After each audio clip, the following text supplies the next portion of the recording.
सहनौ भुनक्तु सह वीर्यं करवावहै तेजस्विनावधीतमस्तु मा विद्विषावहै। ॐ शान्ति शान्ति शान्तिः।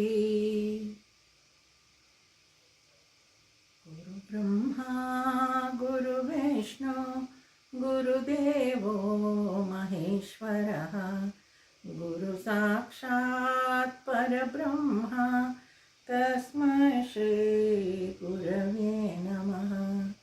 तस्मै श्री गुरवे नमः। ರಮಣ ಮಹರ್ಷಿಗಳ ಉಪದೇಶ ಸಾರ ಧ್ಯಾನ ಶ್ಲೋಕ. ಅಂತರ್ಯಶ್ಚ ಬಹಿರ್ವಿಧೂತತಿಮಿರಂ ಜ್ಯೋತಿರ್ಮಯಂ ಶಾಶ್ವತಂ ಸ್ಥಾನಂ ಪ್ರಾಪ್ಯ ವಿರಾಜತೆ ವಿನಮತಾಂ ಅಜ್ಞಾನಮುನ್ಮೂಲಯನ್ ಪಶ್ಯನ್ ವಿಶ್ವಮಪೀದಮುಲ್ಲಸತಿ ಯೋ ವಿಶ್ವಸ್ಯ ಪಾರೇ ಪರಃ ತಸ್ಮೈ ಶ್ರೀರಮಣಾಯ ಲೋಕಗುರವೇ ಶೋಕಸ್ಯ ಹಂತ್ರೇ ನಮಃ. ತಸ್ಮೈ ಶ್ರೀರಮಣಾಯ ಲೋಕಗುರವೇ ಶೋಕಸ್ಯ ಹಂತ್ರೇ ನಮಃ.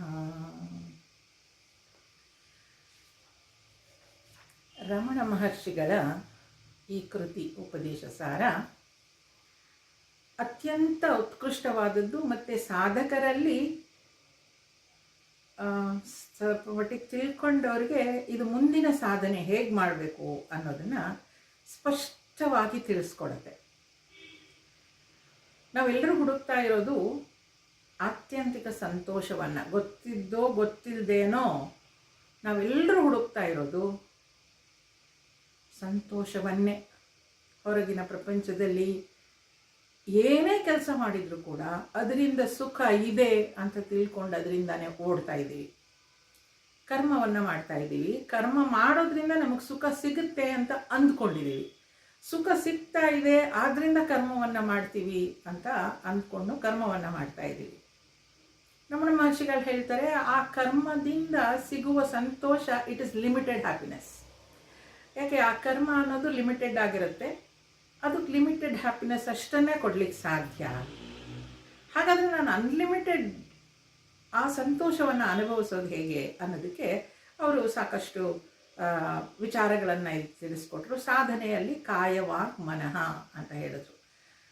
ಕಾಯ ಅಂತ ಹೇಳಿದ್ರೆ ಶರೀರ, ವಾಕ್ ಅಂದರೆ ಮಾತು, ಕಾಯ ವಾಕ್ ಮನಃ ಮನಸ್ಸು. ಈ ಮೂರನ್ನು ನಾವು ಆ ಭಗವಂತನ ಇಚ್ಛೆಗೋಸ್ಕರ, ಭಗವಂತನ ಪ್ರಾರ್ಥನೆಗೋಸ್ಕರ ನಾವು ನಮ್ಮನ್ನು ತೊಡಸ್ಕೊಳ್ಬೇಕು ಅಂತ. ಶರೀರಕ್ಕೆ ಪೂಜೆಯನ್ನು ಮಾಡುವಂತಹ ಕೆಲಸವನ್ನು ಕೊಡಬೇಕು. ಮನಸ್ಸಿಗೆ ಭಗವಂತನ ಚಿಂತೆಯನ್ನು ಕೊಡಬೇಕು. ಮಾತುಗಳಲ್ಲಿ ಸದಾ ಅವನ ಮಾತೇ ಬರಬೇಕು. ಜಪ ಮಾಡ್ತಾ ಇರೋದು ಅಥವಾ ಅವನ ಸ್ತುತಿ ಆಗಬೇಕು ಅಂತ. ಈಗ ಸಾಮಾನ್ಯ ನಾವು ಮಾತಾಡುವಾಗ ಪಕ್ಕದ ಮನೆಯವ್ರ ಬಗ್ಗೆನೋ, ಎದುರುಗಡೆ ಮನೆಯವ್ರ ಬಗ್ಗೆನೋ, ಇನ್ಯಾರೋ ಫ್ರೆಂಡ್ ಬಗ್ಗೆನೋ, ಅಥವಾ ನೆಂಟರ ಬಗ್ಗೆನೋ, ಅಥವಾ ನಮ್ಮ ಮನೆ ಯಾರೂ ಇಲ್ಲ ನಮ್ಮ ಮನೆ ಕೆಲಸದವ್ರ ಬಗ್ಗೆನೋ ಇರುತ್ತೆ ಸ್ತುತಿ. ನಮ್ಮದು ಇಲ್ಲ, ಸದಾ ಆ ಭಗವಂತನ ಸ್ತುತಿಯನ್ನು ಮಾಡಬೇಕು ಅಂತ ಹೇಳಿದ್ದಾರೆ. ಆ ಸ್ತುತಿ ಹೇಗಿರಬೇಕು ಅಂತ ಕೂಡ ಹೇಳಿದ್ರು.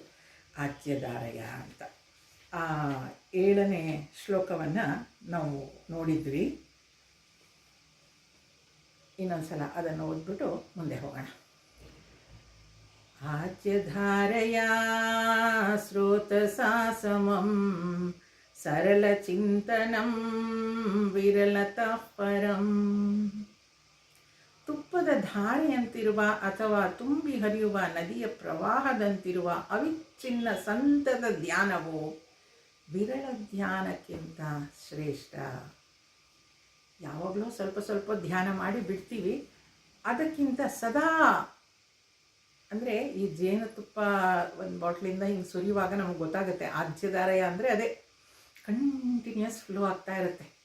ಆ ರೀತಿಯಾಗಿ ಆ ನಾಮಜಪ ಇರಬೇಕು. ಅಂದರೆ 24/7 365 ಡೇಸ್ ಭಗವಂತನನ್ನು ನೆನೆಸ್ಕೊಳ್ತಾನೇ ಇರಬೇಕು. ಅದು ಬ್ಯಾಕ್ಗ್ರೌಂಡಲ್ಲಿ ನಡೀತಾನೇ ಇರಬೇಕು ಅಂತ ಮಹರ್ಷಿಗಳು ಹೇಳ್ತಾರೆ. ಮುಂದುವರಿಸ್ತಾ, ಭೇದ ಭಾವನಾ ಸೋಹಮಿತ್ಯಸೋ ಭಾವನಾಭಿದಾ ಪಾವನಿ ಮತ.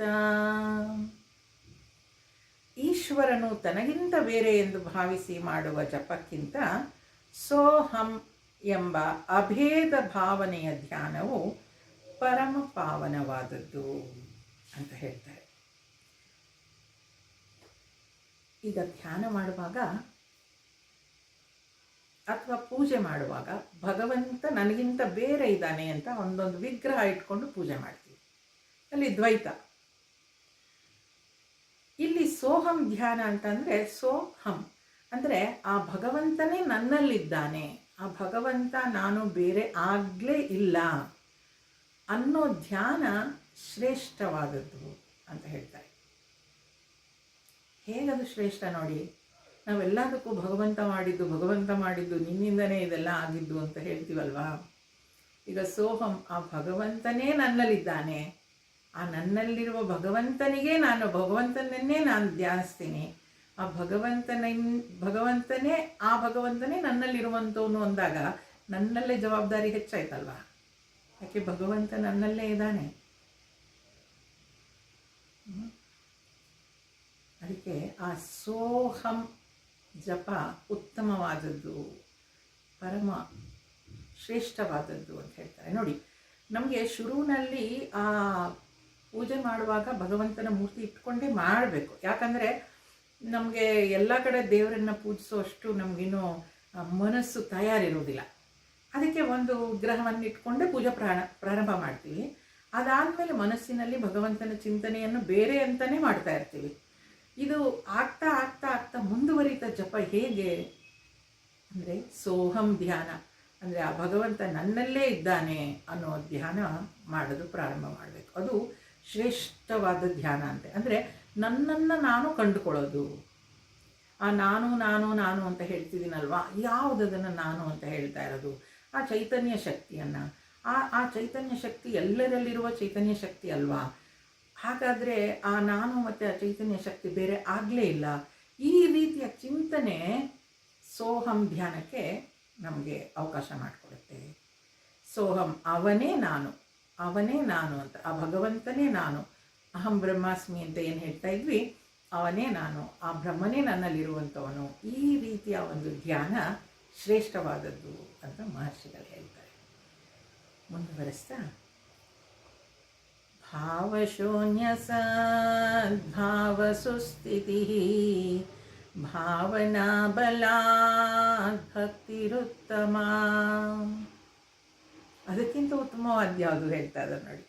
ಸೋಹಂ ಭಾವನೆಯ ಧ್ಯಾನಕ್ಕಿಂತಲೂ ಸತ್ಸ್ವರೂಪನಾದ ಶುದ್ಧ ಆತ್ಮನಲ್ಲಿ ನಿಲ್ಲುವುದೇ ಅತ್ಯುತ್ತಮ ಭಕ್ತಿಯು. ಇದೇ ನಿರ್ವಿಕಲ್ಪ ಸಮಾಧಿ. ಇಲ್ಲಿ ಧ್ಯಾನ, ಜ್ಞಾನ, ಭಕ್ತಿ ಎಲ್ಲ ಒಂದೇ ಅಂತ ಹೇಳ್ತಾರೆ. ಯಾಕೆಂದರೆ ಎಲ್ಲವೂ ಅದು ಮನಸ್ಸು, ಬುದ್ಧಿ, ಹೃದಯದಲ್ಲೇ ಆಗುವಂಥದ್ದು ಅಲ್ವಾ. ಅದೆಲ್ಲವೂ ಭಕ್ತಿಗಾಗೆ ನಿಲ್ತಾ ಇರೋದು. ಅದಕ್ಕೆ ಇನ್ನೊಂದು ಹೆಸರು ಧ್ಯಾನ ಅಂತ.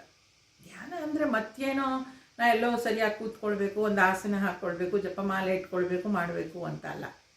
ಯಾವಾಗಲೂ ಆ ಭಗವಂತನನ್ನು ನೆನೆಸ್ಕೊಳ್ತಾ ಇರೋದೇ ಧ್ಯಾನ. ಅಂದರೆ ಹೊರಗಡೆ ಜಗತ್ತಿಗೆ ನನ್ನ ಮನಸ್ಸು ಹೋಗದೆ ಒಳಮುಖವಾಗಿದ್ದರೆ ಅದೇ ಧ್ಯಾನ. ಎಷ್ಟು ಸಲ ನಾವು ಕೇಳೋದು ಉಂಟಲ್ವ, ಯಾವ ಕಡೆ ಇದೆ ನಿಮ್ಮ ಧ್ಯಾನ, ಸ್ವಲ್ಪ ಈ ಕಡೆ ನೋಡು ನನ್ನ ಅಂತ ಹೇಳ್ತೀವಲ್ವ.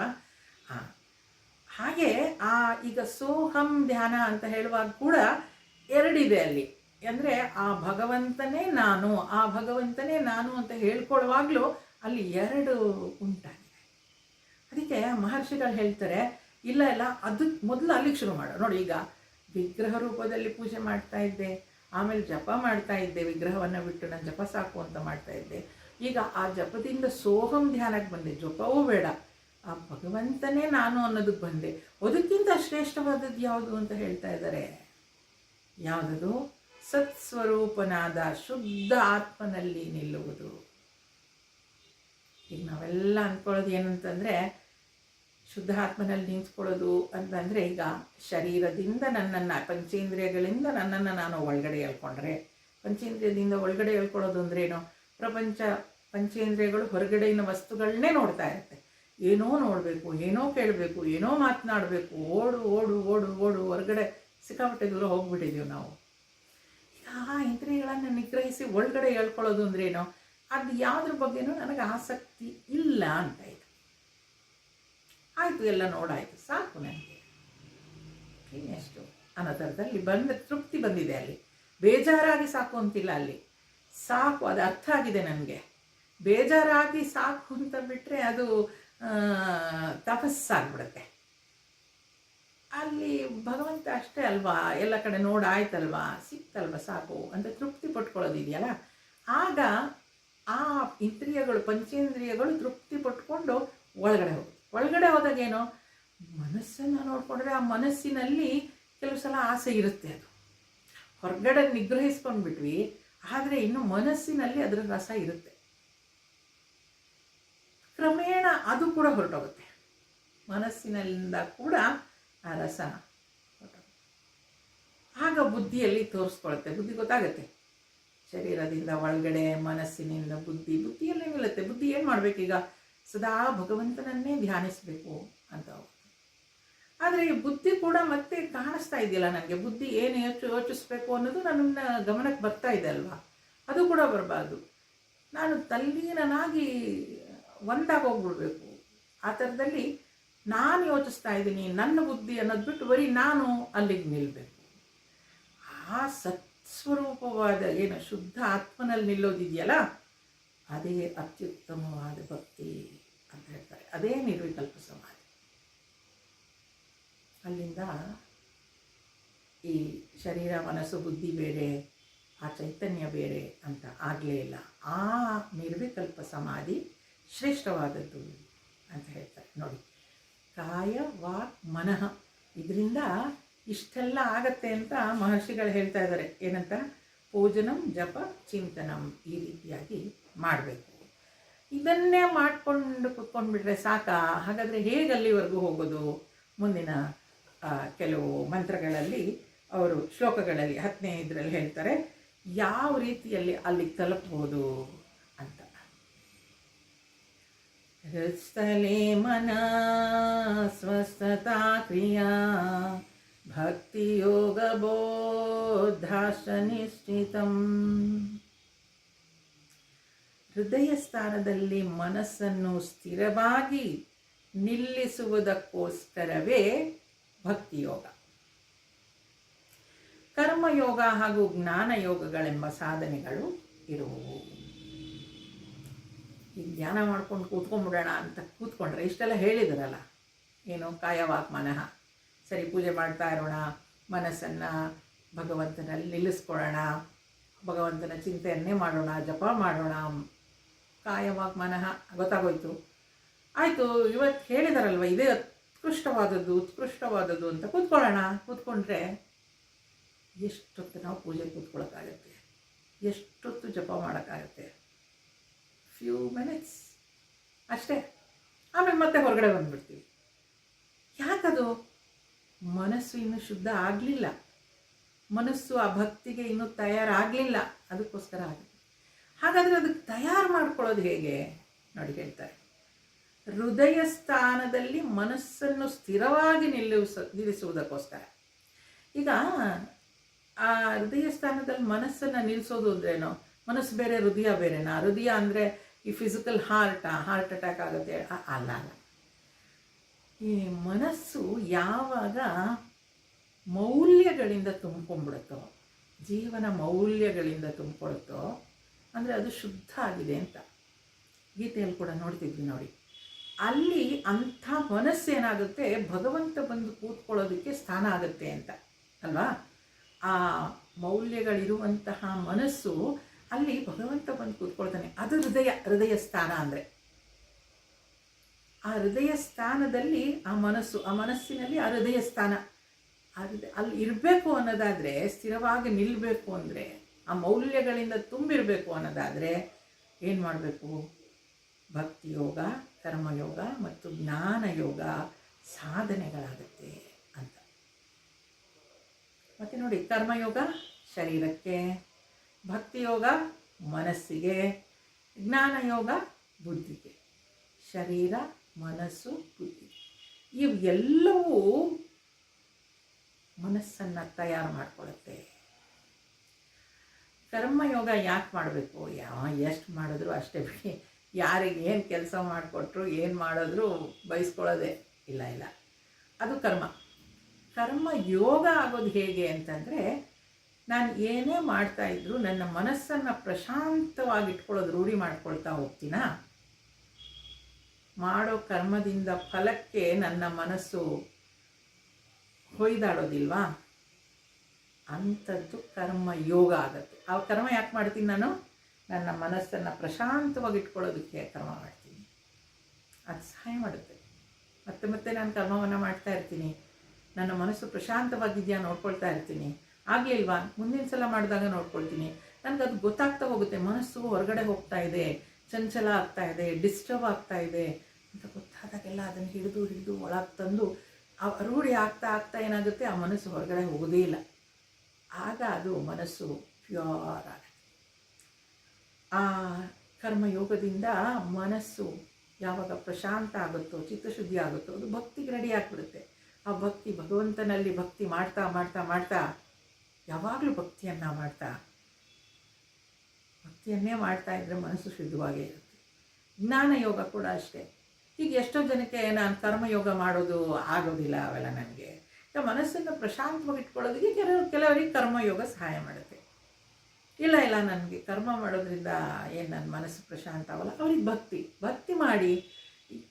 ಕರ್ಮಯೋಗ, ಭಕ್ತಿಯೋಗ, ಜ್ಞಾನಯೋಗ ಅಂದರೆ ಕರ್ಮ ಮಾಡೋದ್ರಿಂದ ಮನಸ್ಸನ್ನು ಪ್ರಶಾಂತವಾಗಿ ಇಟ್ಕೊಳ್ತೀಯೋ, ಆ ಮನಸ್ಸು ಅದೇ ಏನು ಹೇಳ್ತಾರಲ್ಲ, ಹೃದಯ ಸ್ಥಾನದಲ್ಲಿ ನಿಲ್ಲಬೇಕು, ಆ ಥರ ಮಾಡ್ಕೊಳ್ತೀಯೋ, ಕರ್ಮಯೋಗ ಮಾಡು. ಅದನ್ನು ಕರ್ಮಯೋಗ ಅಂತೀವಿ. ಭಕ್ತಿಯಿಂದ ಅದನ್ನು ಮಾಡ್ಕೊಳ್ತೀಯೋ, ಅದಕ್ಕೆ ಭಕ್ತಿ ಯೋಗ ಅಂತ ಹೇಳ್ತಾರೆ. ಇಲ್ಲ ನಾನು ವಿಚಾರ ಮಾಡ್ತೀನಿ, ಜ್ಞಾನದಿಂದ ಮಾಡ್ಕೊಳ್ತೀನಿ, ಮಾಡ್ಕೋ, ಅದು ಜ್ಞಾನಯೋಗ ಆಗುತ್ತೆ. ಇದರಿಂದ ಈ 3 ಕರ್ಮಯೋಗ, ಜ್ಞಾನಯೋಗ, ಭಕ್ತಿ ಯೋಗದಿಂದ ಇದರ ಉದ್ದೇಶ ಏನಪ್ಪ ಅಂತ ಹೇಳಿದ್ರೆ, ಈ 3 ಯೋಗಗಳ ಉದ್ದೇಶ ಏನು ಅಂತಂದರೆ, ಮನಸ್ಸನ್ನು ಪ್ರಶಾಂತವಾಗಿ ನಿಲ್ಲಿಸುವಂಥದ್ದು ಅಂತ ಹೇಳ್ತಾರೆ. ಈಗ ಮುಂದಿನ ಶ್ಲೋಕದಲ್ಲಿ ಈ ಮನಸ್ಸನ್ನು ಲಯಗೊಳಿಸೋದು ಹೇಗೆ ಅನ್ನೋದನ್ನು ಹೇಳ್ತಾರೆ. ಆ ಮನಸ್ಸು ಅಷ್ಟೊಂದು ಡಿಸ್ಟರ್ಬ್ ಆಗ್ತಾ ಇದೆಯಲ್ವ, ಏನದು ಮನಸ್ಸು ಅಂದರೆ? ಆ ಮನಸ್ಸನ್ನು ಲಯಗೊಳಿಸೋದು ಅಂದರೆ ಏನು? ಮನಸ್ಸಿನ ನಾಶ ಅಂತ ಮಾತಾಡ್ತಾರೆ ಋಷಿಗಳು. ಏನದು? ಮುಂದಿನ ಮಂತ್ರಗಳಲ್ಲಿ ಹೇಳ್ತಾರೆ. 11, 12.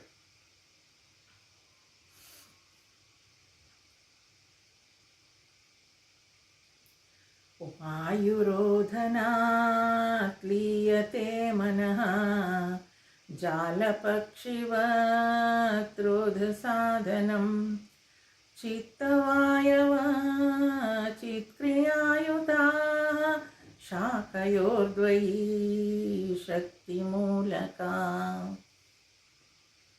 ವಾಯುರೋಧನಾತ್ ಲೀಯತೆ ಮನಃ ಜಾಲಪಕ್ಷಿವತ್ ರೋಧ ಸಾಧನಂ ಏನಂದರೆ, ಬೇಡನು ಬಹಳಷ್ಟು ಎಚ್ಚರದಿಂದ ಹಕ್ಕಿಯನ್ನು ತನ್ನ ಬಲೆಯಲ್ಲಿ ಹಿಡಿಯುವಂತೆಯೇ ಪ್ರಾಣಾಯಾಮದ ಮೂಲಕ ಮನಸ್ಸನ್ನು ಹಿಡಿದು ಲಯಗೊಳಿಸಬಹುದು. ಈಗ ಒಬ್ಬ ಬೇಡ ಏನು ಮಾಡ್ತಾನೆ, ಬಲೆಯನ್ನು ಹಾಸ್ತಾನೆ, ಅಲ್ಲೊಂದಷ್ಟು ಕಾಳುಗಳನ್ನು ಹಾಕ್ತಾನೆ, ಪಕ್ಷಿಗಳು ಅಲ್ಲಿ ಬಂದು ಕುಳಿತಾಗ ಅದು ಬಲೆಗೆ ಸಿಕ್ಕಾಕೊಂಡ್ಬಿಡುತ್ತೆ. ಅವು ಅಲ್ಲಿ ಬಲೆ ಇದೆ ಅನ್ನೋದು ನೋಡಲ್ಲ, ಅಲ್ಲಿ ಕಾಳಿದೆ ಅಂದ್ಕೊಂಡು ಬಂದಿರುತ್ತವೆ ತಿನ್ನಲಿಕ್ಕೆ. ಹಾಗೆ ನಮ್ಮ ಮನಸ್ಸು ಕೂಡ ಏನಂದರೆ, ಆ ಮನಸ್ಸಿನ ಪ್ರಶಾಂತತೆಯನ್ನು ತಂದುಕೊಳ್ಳೋದಕ್ಕೆ ಪ್ರಾಣಾಯಾಮದಿಂದ ನಾನು ಮನಸ್ಸನ್ನು ಪ್ರಶಾಂತಗೊಳಿಸ್ಕೊಳ್ಬೋದು ಅಂತ ಹೇಳಿ ಪ್ರಾಣಾಯಾಮ ಶುರು ಮಾಡ್ಬೋದು. ಗೊತ್ತಲ್ಲ ಪ್ರಾಣಾಯಾಮ ಮಾಡೋದು, ಎಲ್ಲರಿಗೂ ಮೂಗಿಟ್ಕೊಂಡು ಆ ಪ್ರಾಣಾಯಾಮ ದಿನ ಒಂದು 10 ನಿಮಿಷ 15 ನಿಮಿಷ. ಹೌದು, ಈ ಪ್ರಾಣಕ್ಕೂ ಮನಸ್ಸಿಗೂ ತುಂಬ ಕನೆಕ್ಷನ್ ಇದೆ. They are very well connected. ಹೇಗಪ್ಪ ಅಂದರೆ, ಈ ಉಸಿರಾಟ ನಿಧಾನ ಆಗ್ತಾ ಹೋದ ಹಾಗೆಲ್ಲ ಮನಸ್ಸು ಪ್ರಶಾಂತವಾಗಿರುತ್ತೆ. ಯಾವಾಗ ಮನಸ್ಸು ತುಂಬ ಡಿಸ್ಟರ್ಬ್ ಆಗಿರುತ್ತೋ, ನಮ್ಮನ್ನು ನಾವೇ ನೋಡಿಕೊಂಡ್ರೆ ಉಸಿರಾಟ ಜೋರಾಗಿರುತ್ತೆ. ಅಬ್ಸರ್ವ್ ಮಾಡ್ಕೊಳ್ಳಿ ಅಲ್ವಾ? ಅದಕ್ಕೆ ಎಲ್ಲರೂ ಹೋದ ಕೂಡಲೇ ಕೂಲ್ ಕೂಲ್ ಅಂತ ಹೇಳ್ತಾರೆ. ಆ ಬ್ರೀದಿಂಗ್ನ ನಿಧಾನ ಮಾಡ್ಕೊ ಅಂತ. ಅದಕ್ಕೆ 2 ಟೆಕ್ನಿಕ್ಕು. ಏನು, ಮನಸ್ಸು ತುಂಬ ಡಿಸ್ಟರ್ಬ್ ಆಗಿದೆ, ನಾನು ಪ್ರಾಣಾಯಾಮವನ್ನು ಮಾಡಿ ಮನಸ್ಸನ್ನು ಸರಿ ಮಾಡ್ಕೊಳ್ತೀನಿ ಅಂತ, ಲಯ ಮಾಡ್ಕೊಳ್ತೀನಿ ಅಂತ. ಅಥವಾ ಪ್ರಾಣಾಯಾಮ ಮಾಡ್ತಾ ಇದ್ದೀನಿ ನಾನು, ನನಗದು ರೂಢಿ ಇದೆ, ನಾನು ಪ್ರಾಣಾಯಾಮ ಮಾಡದೆ ಇರೋದಕ್ಕೆ ಆಗಲ್ಲ, ಮಾಡ್ತಾ ಇದ್ದೀನ, ಮನಸ್ಸು ಪ್ರಶಾಂತವಾಗಿರುತ್ತೆ. ಎಷ್ಟು ಸುಂದರ ನೋಡಿ. ಆಯಿತು, ಈ ಪ್ರಾಣಾಯಾಮ ಮಾಡಿಕೊಂಡು ಮನಸ್ಸನ್ನು ಪ್ರಶಾಂತವಾಗಿ ಇಟ್ಕೊಂಡಿದ್ದೀನಲ್ಲ, ಒಳ್ಳೆಯದಲ್ವಾ? ಎಷ್ಟೊತ್ತಿರುತ್ತೆ? ಪ್ರಾಣಾಯಾಮ ಮಾಡೋವರೆಗಷ್ಟೇ ಅದು ಲಯವಾಗಿರೋದು. ಪ್ರಾಣಾಯಾಮ ಮಾಡಿ ಸ್ವಲ್ಪ ಹೊತ್ತು, ಅರ್ಧ ಗಂಟೆ 1 ಗಂಟೆ ಆದ್ಮೇಲೆ ಮತ್ತೆ ಮನಸ್ಸು ಎತ್ತೆತ್ಲಗೂ ಹೋಗುತ್ತೆ. ಅದಕ್ಕೆ ಮಹರ್ಷಿಗಳು ಹೇಳ್ತಾರೆ ಇಲ್ಲಿ, ಈಗ ಆ ಬೇಡ ಆ ಪಕ್ಷಿನ ಬಲೆಯಲ್ಲಿ ಎಷ್ಟೊತ್ತು ಇಟ್ಕೊಂಡಿರ್ತಾನೆ, ಮತ್ತೆ ಹಾರು ಹೋಗ್ಬೋದು ಅಲ್ವಾ? ಹಾಗೆ ಆ ಕೆಲವು ಕ್ಷಣಗಳಷ್ಟೇ, ಕೆಲವು ನಿಮಿಷಗಳು ಪ್ರಾಣಾಯಾಮದಿಂದ ಮನಸ್ಸು ಲಯಗೊಳ್ಳಿಕ್ಕೆ ಸಾಧ್ಯ. ಲಯ ಅಂತ ಹೇಳಿದ್ರೆ ಅದು ಪ್ರಶಾಂತವಾಗಿದೆ ಅಷ್ಟೇ, ಅಲ್ಲಿ ಮನಸ್ಸಿನ ನಾಶ ಆಗಿಲ್ಲ. ಅಲ್ಲಿಂದ ಪ್ರಾಣಾಯಾಮ ಬಿಟ್ಟ ತಕ್ಷಣ ಮತ್ತೆ ಅದು ಡಿಸ್ಟರ್ಬ್ ಆಗೇ ಆಗುತ್ತೆ. ಆಯಿತಾ? ಅದಕ್ಕೆ ಏನು ಹೇಳ್ತಾರೆ ನೋಡಿ, ಪ್ರಾಣಾಯಾಮದ ಮೂಲಕ ಮನಸ್ಸನ್ನು ಹಿಡಿದು ಲಯಗೊಳಿಸಬಹುದು. Temporary we can do that ಅಂತ. ಹಾಗಾದರೆ ಮುಂದೆ ನೋಡಿ ಏನು ಹೇಳ್ತಿದ್ದಾರೆ ಅವರು. ಚಿತ್ತವಾಯವ ಚಿತ್ಕ್ರಿಯಾಯುತ ಶಾಖಯೋರ್ದ್ವೈ ಶಕ್ತಿ ಮೂಲಕ ಮನಸ್ಸು ಮತ್ತು ಪಂಚಪ್ರಾಣಗಳು ಜ್ಞಾನಶಕ್ತಿ ಹಾಗೂ ಕ್ರಿಯಾಶಕ್ತಿಯನ್ನು ಪಡೆದಿವೆ. ಈ 2 ಶಾಖೆಗಳ ಮೂಲ ಶಕ್ತಿಯು ಒಂದೇ ಅಂತಃಕರಣವಾಗಿದೆ ಅಲ್ವಾ? ಈ ಮನಸ್ಸು ಮತ್ತು ಪ್ರಾಣಶಕ್ತಿ ಒಂದೇ ಪಕ್ಷಿಯ 2 ರೆಕ್ಕೆಗಳಿದ್ದಾರೆ. ಜ್ಞಾನಶಕ್ತಿ ಹಾಗೂ ಕ್ರಿಯಾಶಕ್ತಿ ಇದ್ದಾರೆ. ಈ 2 ಶಾಖೆಗಳ ಮೂಲ ಶಕ್ತಿಯು ಒಂದೇ ಅಂತಃಕರಣವಾಗಿದೆ. ಈ ಇದೆರಡು ಬೇರೆ ಬೇರೆ ಅಂತ ಆಗಲ್ಲ. ಪ್ರಾಣ ಮತ್ತು ಮನಸ್ಸು ಲೈನ್ ಹಾಕಿ ಬೇರೆ ಅಂತ ಮಾಡಲಿಕ್ಕೆ ಸಾಧ್ಯ ಇಲ್ಲ. ಅಲ್ಲಿ ಪ್ರಾಣಾಯಾಮ ಆಗ್ತಾ ಇದೆ, ಆ ಮನಸ್ಸು, they are very closely connected. ನಂದು ಉಸಿರಾಟ ಸರಿಯಾಗಿ ಆಗ್ತಾ ಇಲ್ಲ, ಮನಸ್ಸು ಸರಿಯಾಗಿಲ್ಲ, ಮನಸ್ಸು ಸರಿಯಾಗಿಲ್ಲ, ಉಸಿರಾಟ ಸರಿಯಾಗಿ ಆಗ್ತಾ ಇಲ್ಲ. ಇಟ್ ಈಸ್ ಇಂಟರ್ ಕನೆಕ್ಟೆಡ್ ಅಂತ ಮಹರ್ಷಿಗಳು ಹೇಳ್ತಾರೆ. ಅಬ್ಸರ್ವ್ ಮಾಡ್ಕೊಂಡು ನೋಡ್ಬೇಕು ನಾವು. ಅದು ಎಷ್ಟು ಕನೆಕ್ಟೆಡ್ ಆಗಿರುತ್ತೆ ಅಂತ ಹೇಳಿದ್ರೆ, ಅದಕ್ಕೆ ಮನಸ್ಸು ತುಂಬ ಡಿಸ್ಟರ್ಬ್ ಆಗಿದ್ದರೆ ಏನು ಮಾಡ್ತಾರೆ, ಒಂದು ಇಂಜೆಕ್ಷನ್ ಕೊಟ್ಟು ಮಲಗಿಸ್ಬಿಡ್ತಾರೆ. ಅವಾಗೆಲ್ಲ ತುಂಬ ಡಿಸ್ಟರ್ಬ್ ಆಗಿದ್ದಾರೆ ಅಂತ ಅಂದ್ಕೊಳ್ಳಿ, ಆಗ ಮನಸ್ಸು ಪ್ರಶಾಂತ ಆಗ್ಬಿಡುತ್ತೆ. ಅದು ಅಷ್ಟು ಕನೆಕ್ಟೆಡ್ ಆಗಿರೋದ್ರಿಂದ ಈ ಪ್ರಾಣಾಯಾಮ ಯಾಕೆ ಮಾಡ್ತಿದ್ದೀವಿ, ಏನೋ ಕಾಯಿಲೆ ಬರಬಾರ್ದು ಅದೆಲ್ಲ ಆಮೇಲೆ. ಇಲ್ಲಿ ಆ ಪ್ರಾಣಾಯಾಮ how it is connected to the mind ಅನ್ನೋದು ನಾವೇ ಅಬ್ಸರ್ವ್ ಮಾಡ್ಕೊಳ್ಬೇಕು. ಅದನ್ನು ಜಗಳ ಆಡಿದಾಗ, ಗಲಾಟೆ ಮಾಡಿದಾಗ, ಬೇಜಾರಾದಾಗ, ಜೋರಾಗಿ ಹೋದಾಗ ಅಥವಾ ಎಕ್ಸಸೈಸ್ ಮಾಡಿದಾಗ ಡಬ ಡಬ ಡಬ ಹೊಡ್ಕೊಳ್ತಾ ಇರುತ್ತೆ. ಆ ಬ್ರೀದಿಂಗ್ ಅವಾಗ ನೋಡಿ ಎಷ್ಟು ಫಾಸ್ಟಾಗಿರುತ್ತೆ. ಆ ಬ್ರೀದಿಂಗ್ ಎಷ್ಟು ಫಾಸ್ಟಾಗಿರುತ್ತೋ ನಮ್ಮ ವಿಚಾರಗಳು ಅಷ್ಟು ಫಾಸ್ಟಾಗಿ ಓಡ್ತಾ ಇರುತ್ತೆ. Mind also will be so fast. ಅದಕ್ಕೆ ಇದೆಲ್ಲ ನಾವು ಅರ್ಥ ಮಾಡ್ಕೊಳ್ಳೋದು ಏನಕ್ಕಪ್ಪ ಅಂತಂದರೆ, ಮಾಡ್ಕೊಳ್ಬೇಕು ಯಾಕಪ್ಪ ಅಂತಂದರೆ ನೋಡಿ, ಶರೀರಕ್ಕೆ ವಯಸ್ಸಾಗ್ತಾ ಹೋಗುತ್ತೆ, ಅದು ಎಲ್ಲವನ್ನು ತಗೊಳಕ್ಕೆ ಸಾಧ್ಯ ಆಗಲ್ಲ ಕಡೆಯಲ್ಲಿ. ಆದರೆ ಮನಸ್ಸು ಬಹಳ ಸ್ಟ್ರಾಂಗ್ ಆಗಿರುತ್ತೆ. ನಾನು ಅದು ಮಾಡಬೇಕು, ಇದು ಮಾಡಬೇಕು, ಏನೇನೋ ಮಾಡಬೇಕು ಅಂತ ಮನಸ್ಸು ಹೊಯ್ದಾಡ್ತಾ ಇರುತ್ತೆ. ಆದರೆ ಶರೀರ ಸಾಥ್ ಕೊಡಲ್ಲ. ಯಾವಾಗ ಅದು ಕೊಡಲ್ಲ, ಶರೀರ ಮತ್ತು ಮನಸ್ಸು ಯಾವಾಗ ಶರೀರ, ಮನಸ್ಸು, ಪ್ರಾಣ ಇವೆಲ್ಲ ಸರಿಯಾಗಿ ಕನೆಕ್ಟ್ ಆಗಲ್ವೋ ಆವಾಗ ಡಿಸ್ಟರ್ಬೆನ್ಸ್ ಜಾಸ್ತಿ ಆಗುತ್ತೆ. ಅದಕ್ಕೆ ಈ ಮನಸ್ಸು ಮತ್ತು ಪ್ರಾಣ ಕನೆಕ್ಟ್ ಆಗಿರೋದು ನಮಗೆ ಅರ್ಥ ಆದರೆ ಅದನ್ನು we can handle it more easily ಅಂತ. ಆದ್ದರಿಂದ ಆ ಪ್ರಾಣ ಮತ್ತು ಮನಸ್ಸು ಹೇಗೆ ಲಯಗೊಳಿಸಬೇಕು ಅಂತ ಇಲ್ಲಿ ಮಹರ್ಷಿಗಳು ಹೇಳ್ತಾರೆ. ಮನಸ್ಸು ಮತ್ತು ಪಂಚಪ್ರಾಣಗಳು ಯಾವ್ದು? ವ್ಯಾನ, ಉದಾನ, ಸಮಾನ. ಅಂದರೆ ನಾವು ತಿಂದಿದ್ದು ಜೀರ್ಣ ಆಗುವಂಥದ್ದು ಒಂದು ಉಸಿರು, ಇನ್ನೊಂದು ನಾವು ತಿಂದಿದ್ದು ಜೀರ್ಣ ಆಗಿ ಎಲ್ಲ ಕಡೆಗೂ ಆ ಶಕ್ತಿ ಹರಡುವಂಗೆ ಮಾಡುವಂಥದ್ದು ಒಂದು ಪ್ರಾಣ. ಅದು ಜೀರ್ಣ ಮಾಡೋಕ್ಕೆ ಒಂದು, ಅದು ಜೀರ್ಣ ಆದಮೇಲೆ ಸರಿ ಹೋಗಲಿಲ್ವಾ ಅದನ್ನು ಹೊರಗೆ ಹಾಕುವಂಥದ್ದು ಮೇಲ್ಗಡೆಯಿಂದ, ಇನ್ನೊಂದು ಉದಾನ ಧ್ಯಾನ, ಇವೆಲ್ಲ ಪಂಚಪ್ರಾಣಗಳು ನೋಡಿದ್ದೀವಿ. ಕೆಳಗಿಂದ ಎಕ್ಸ್ಕ್ರೀಟ್ ಮಾಡುವಂಥದ್ದು, ಇದೆಲ್ಲವೂ ಹೇಗಾಗ್ತಾ ಇದೆ ಇದೆಲ್ಲ? ಅದು ಒಂದು ಪ್ರಾಣಶಕ್ತಿಯಿಂದನೇ ಆಗ್ತಾ ಇರೋದಲ್ವಾ. ಮನಸ್ಸು ಮತ್ತು ಪಂಚಪ್ರಾಣಗಳು ಜ್ಞಾನಶಕ್ತಿ ಹಾಗೂ ಕ್ರಿಯಾಶಕ್ತಿಗಳನ್ನು ಪಡೆದಿವೆ. ಆ ಶಕ್ತಿ ಇರೋದ್ರಿಂದಲೇ ಅದೆಲ್ಲವೂ ಚಂದದಲ್ಲಿ ಆಗ್ತಾ ಇರುವಂಥದ್ದು.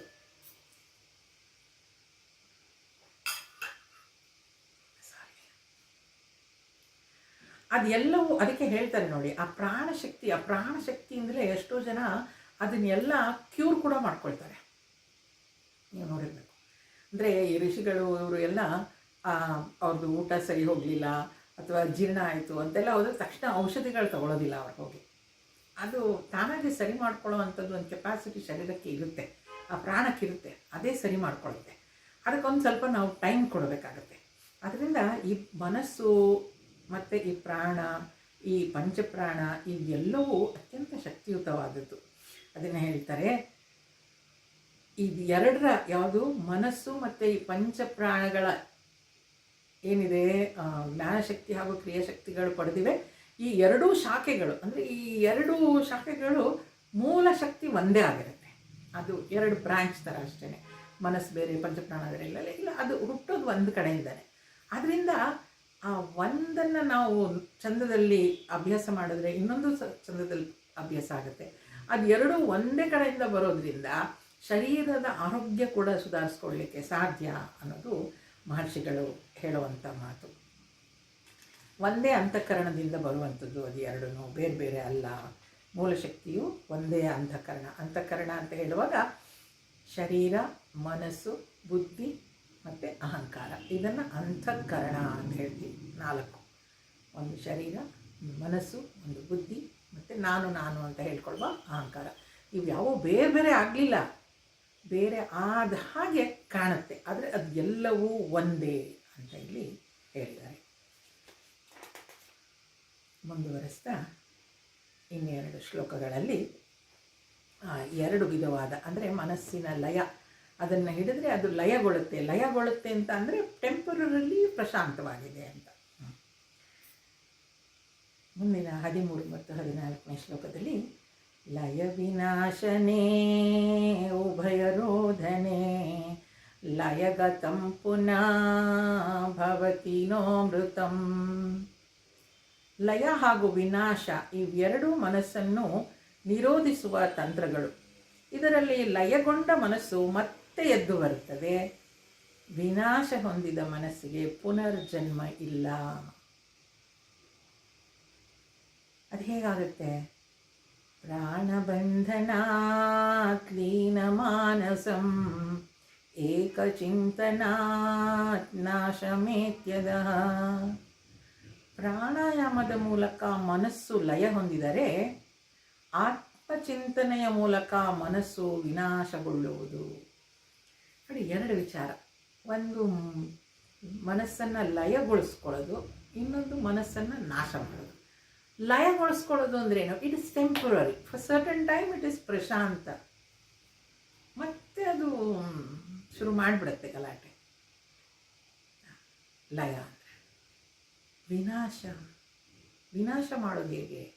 ಲಯ ಹಾಗೂ ವಿನಾಶ ಮಾಡೋದು ಹೇಗೆ ಅಂದರೆ, ಆ ಮನಸ್ಸು ಲಯಗೊಂಡಿರೋದು ಅಂದರೆ ಆ ಪ್ರಶಾಂತವಾಗಿರೋ ಮನಸ್ಸು ಮತ್ತೆ ಅದು ಡಿಸ್ಟರ್ಬ್ ಆಗಲೇಬಾರ್ದು ಅಂದ್ರೇನು? ಮನೋನಾಶ. ಅದು ಹೇಗೆ ಸಾಧ್ಯ? ಅದನ್ನು ಅವರು ಹೇಳ್ತಾರೆ, ಆತ್ಮಚಿಂತನೆಯ ಮೂಲಕ ಅದು ಸಾಧ್ಯ. ಇದೆರಡೂ ಮನಸ್ಸಿಗೆ ಆಗುವಂಥದ್ದೇ ತಂತ್ರಗಳದು ಅಷ್ಟೇ. ಅಂದರೆ ಆ ಮನಸ್ಸನ್ನು ಹಿಡಿಲಿಕ್ಕೆ ಈ ಲಯಗೊಂಡ ಮನಸ್ಸು ಮತ್ತೆ ಎದ್ದು ಬರುತ್ತೆ, ಆದರೆ ವಿನಾಶ ಹೊಂದಿದ ಮನಸ್ಸು ಬರೋದಿಲ್ಲ ಅಂತ. ಈಗ ನೋಡಿ, ಅದು ಹೇಗೆ ಅಂತ ನೋಡೋಣ. ಮನಸ್ಸು ಅಂತ ಅಂದರೆ ಥಾಟ್ಸ್, ಫ್ಲೋ ಆಫ್ ಥಾಟ್ಸ್, ವಿಚಾರಗಳು. ಈ ವಿಚಾರಗಳು ಏನೇನೋ ಬರ್ತಾ ಇದೆ ನಮಗೆ, ಅದು ಎಲ್ಲರೂ ಹೇಳ್ತಾ ಇರ್ತಾರಲ್ವ, ಮೆಡಿಟೇಷನ್ನಿಗೆ ಕೂತ್ಕೊಂಡಾಗಲೇ ಮೇಡಮ್ ಬೇಡವಾದ ವಿಚಾರಗಳೇ ಬರುತ್ತೆ ಅಲ್ವಾ? ಬೇಡವಾದ ವಿಚಾರಗಳು ಯಾವಾಗ ಬರುತ್ತೆ? ಮೆಡಿಟೇಷನ್ ಕೂತ್ಕೊಂಡು ಜಾಸ್ತಿ ಬರುತ್ತೆ ಅಂತ. ಹೌದು, ಅದಿರೋದೇ ಹಾಗೆ. ಹೇಳಿ ಹೇಳಿ ಹೇಳಿ ಹೇಳಿಕೊಂಡು ಅಭ್ಯಾಸ ಮಾಡಿಕೊಂಡು ಆ ಮನಸ್ಸನ್ನು ಪ್ರಶಾಂತತೆಗೆ ತಂದುಕೊಡ್ತೀವಿ. ಈಗೇನಾಗಿದೆ, ಮನಸ್ಸು ಲಯಗೊಂಡಿದೆ. ಆ ಮನಸ್ಸು ನಾಶ ಆಗೋದು ಅಂದ್ರೇನು? ಮನಸ್ಸು ನೋಡಿ, ಅದು ಈ ಮನಸ್ಸಿಗೂ ಬುದ್ಧಿಗೂ ಗೆರೆ ಎಳೆಯುವಷ್ಟು ಅಂತರ ಇಲ್ಲ. ಈಗ ಮನಸ್ಸಿನಲ್ಲಿ ನಾನು ಮಾಡಬೇಕಾ ಬೇಡವಾ ಈ ಥರ ವಿಚಾರಗಳೇ ಬರೋದು ಅಲ್ವಾ. ನಾನು ಇದನ್ನು ಓದಬೇಕಾ ಬೇಡವಾ, ಇದನ್ನು ತಿನ್ನಬೇಕಾ ಬೇಡವಾ, ನಾನು ಆಚೆ ಹೋಗಬೇಕಾ ಬೇಡವಾ, ಇದೇ ಮಾಡಬೇಕಾ ಮಾಡಬಾರ್ದ, ಇದು ಮಾಡಲ ಅದು ಮಾಡಲ, ಇದೇ ಕನ್ಫ್ಯೂಷನ್ನು. ಆವಾಗ ಬುದ್ಧಿ ಹೇಳುತ್ತೆ, ಏನಾದರೂ ಡಿಸಿಷನ್ ತೊಗೊಳ್ಳಿ. ನನ್ನ ಬುದ್ಧಿ ಹೇಳುತ್ತೆ, ಇಲ್ಲ ನೀನಿವತ್ತು ಉಪದೇಶಕ್ಕೆ ಸಾರ ಕ್ಲಾಸ್ಗೆ ಹೋಗಬೇಕು ಅಂತ ಫಿಕ್ಸ್ಡ್. ಆವಾಗ ಆ ಮನಸ್ಸು ನಾಶ ಆಗೋಗ್ಬಿಡ್ತಾರೆ. ಮನಸ್ಸಿಲ್ಲ ಅಲ್ಲಿ. ಮನಸ್ಸಿನಲ್ಲಿ ಏನಿತ್ತು, ಇವತ್ತು 4 ಗಂಟೆ ಕ್ಲಾಸ್ ಇದೆ, ಹೋಗ್ಲೋ ಬೇಡವೋ, ಯಾರೋ ಬರ್ತೀನಿ ಎಂದಿದ್ರು, ಬಂದರೆ ಏನು ಮಾಡೋದು, ಈ ಥರ ಏನೋ ಒಂದು ಯೋಚನೆ ಇರುತ್ತೆ. ಕಡೆಗೆ ಡಿಸೈಡ್ ಮಾಡುತ್ತೆ ಮನಸ್ಸು, ಏನು ಬೇಕಾದ್ರೂ ಆಗ್ಬೋದು, ಹೋಗ್ತೀನಿ ಹೋಗಲ್ಲ ಅಂತಲೂ ಆಗ್ಬೋದು. ಅವ್ರು ಬರ್ತಾ ಇದ್ದಾರೆ, ಇವತ್ತು ನಾನು ಕ್ಲಾಸ್ ಅಟೆಂಡ್ ಆಗಲ್ಲ ಅಂತನಾದರೂ ಇರ್ಬೋದು, ಆಗ್ತೀನಿ. ಬಟ್ ಡಿಸಿಷನ್ ತೊಗೊಂಡ ತಕ್ಷಣ ಏನಾಗುತ್ತೆ, ಮನಸ್ಸು ನಾಶ ಆಗುತ್ತೆ. ಮನಸ್ಸಿಲ್ಲ, ಕನ್ಫ್ಯೂಷನ್ ಇಲ್ಲ, ಥಾಟ್ಸ್ ಇಲ್ಲ, ಡಿಸಿಷನ್ ಆಗೋಯ್ತು. ಹಾಗೆ ಎಲ್ಲ ವಿಚಾರಗಳಲ್ಲೂ ನಮಗೆ ಒಂದು ಕನ್ಫ್ಯೂಷನ್ ಇದ್ದೇ ಇದೆ. ಮಾಡಲಾ ಬೇಡವಾ ಆ ಮನಸ್ಸಿದ್ದೇ ಇದೆ. ಇದನ್ನು ತಿನ್ನಲ್ಲ. ಮದುವೆ ಮನೆಗೆ ಹೋಗಿರ್ತೀವಿ, 50 ಥರ ಅಡುಗೆ ಇರುತ್ತೆ. ಎಲ್ಲನೂ ತಟ್ಟೆಗೆ ಹಾಕ್ಕೊಂಡು ವೇಸ್ಟ್ ಮಾಡಿ ಬರ್ತೀವಿ. ಎಲ್ಲನೂ ತಿನ್ನೋ ಆಸೆ. ಮನಸ್ಸು ನೋಡ್ಬಿಡೋಣ, ಇದು ಏನು ನೋಡೋಕ್ಕೆ ಬೇರೆ ಥರ ಇದೆಯಲ್ಲ, ನೋಡ್ಬಿಡೋಣ, ತಿಂದ್ಬಿಡೋಣ ಅಂತ. ಆದರೆ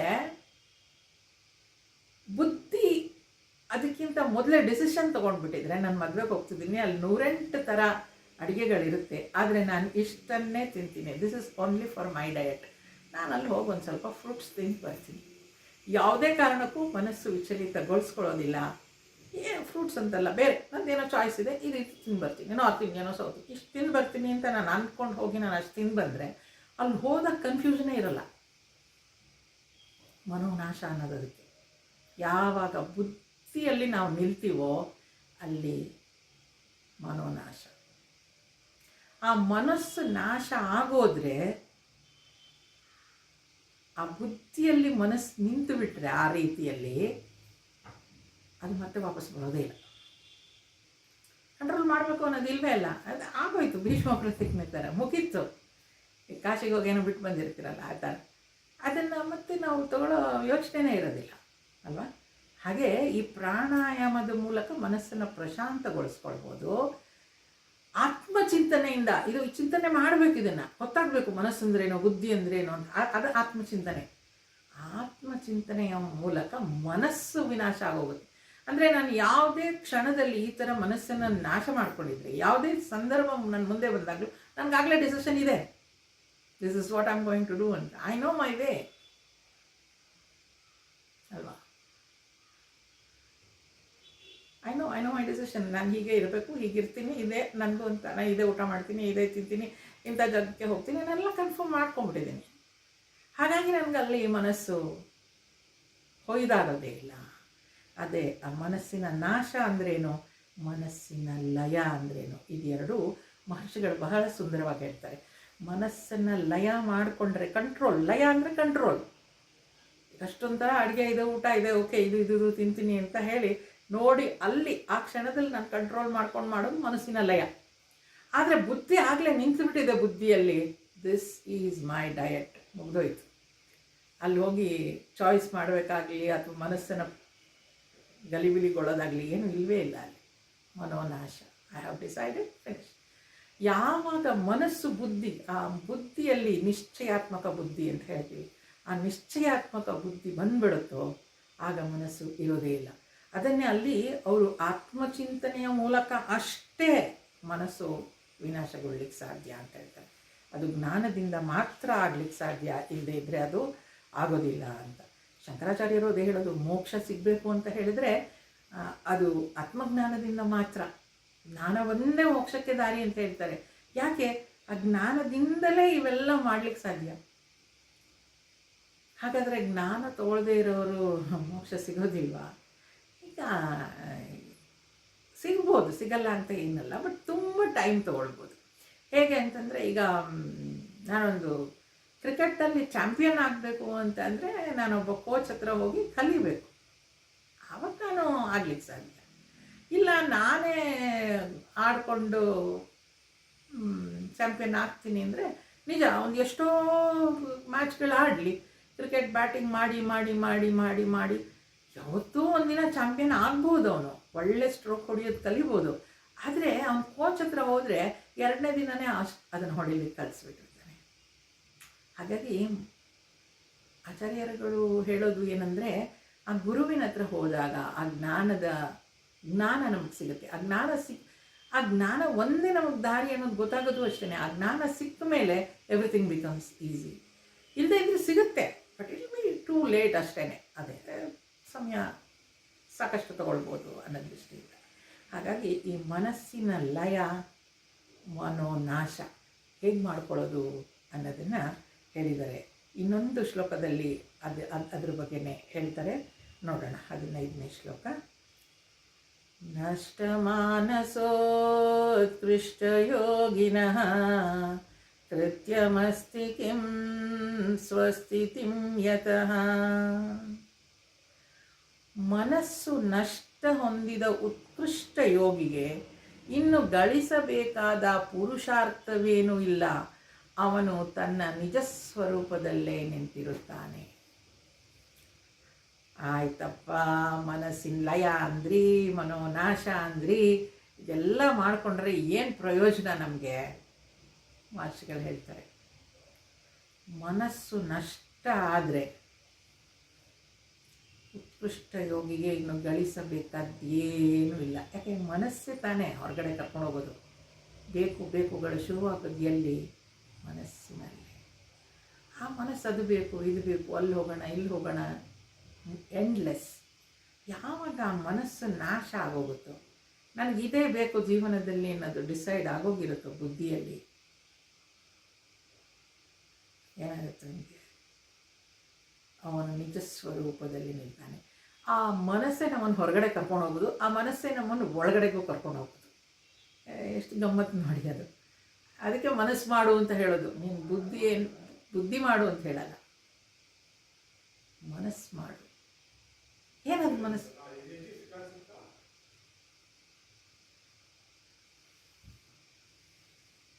ಮನಸ್ಸು ಮಾಡು ಅಂತ ಹೇಳೋದು. ಏನಕ್ಕೆ ಮನಸ್ಸು ಮಾಡು?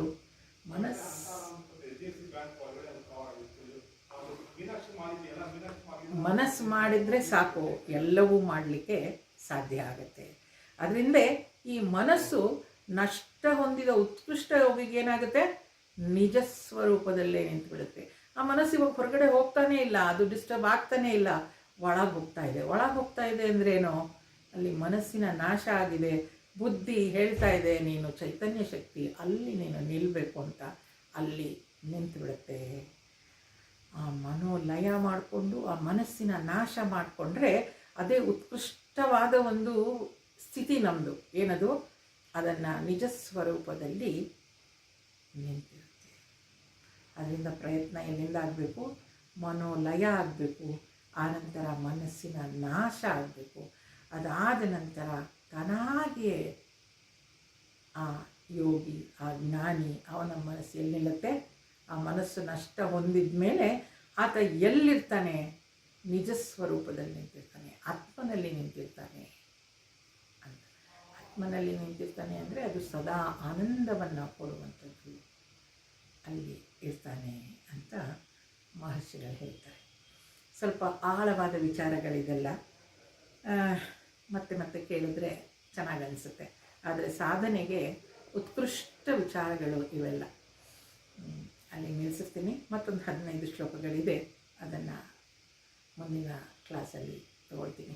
ಇವತ್ತಿನ ನಾವು ಅಧ್ಯಯನ ಮಾಡಿದ ಇದರಲ್ಲಿ ಕರ್ಮಯೋಗ, ಭಕ್ತಿಯೋಗ, ಜ್ಞಾನಯೋಗ ಅಂದರೆ ಏನು ಅಂತ, ಆಮೇಲೆ 2 ವಿಧವಾದ ನಿಯಂತ್ರಣ, ಲಯ ಮತ್ತು ನಾಶ, ಮನಸ್ಸಿನ ನಾಶ ಮತ್ತು ಮನಸ್ಸಿನ ಲಯ ಅಂದರೆ ಏನು ಅಂತ ಗೊತ್ತಾಯಿತು.